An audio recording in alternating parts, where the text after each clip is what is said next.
June 1815. Europe trembled. A man once thought finished had returned. Napoleon Bonaparte, the Emperor of France, was ready for one last gamble, a battle that would decide the fate of the continent.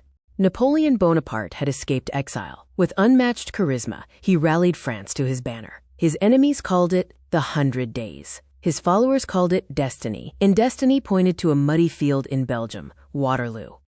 On one side stood Napoleon and his veteran French troops, disciplined and loyal to their emperor.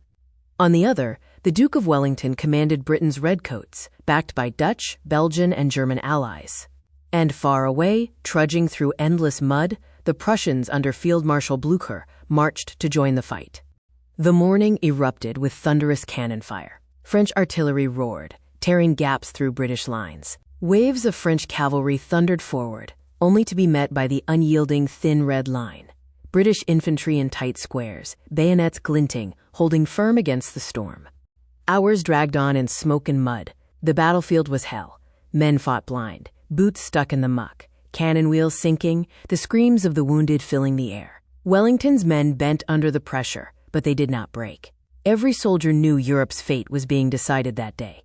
Desperate, Napoleon played his final card. He unleashed the Imperial Guard, his undefeated elite, the pride of France. As drums thundered and voices cried, "Vive l'Empereur!" even the weary French soldiers believed victory was near. Concealed on a ridge, Wellington gave the order. The British rose as one. A thunderous volley of musket fire erupted. The Guard faltered, stumbled, and for the first time, they began to retreat. The myth of their invincibility was shattered. At that moment, the Prussians crashed into the French flank. Surrounded, exhausted, and leaderless, the French army broke. Napoleon, the master of Europe, was defeated at last.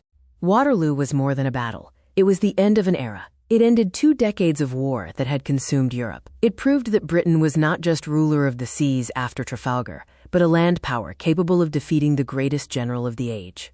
For Britain, Waterloo was a defining moment, a symbol of resilience, unity, and supremacy.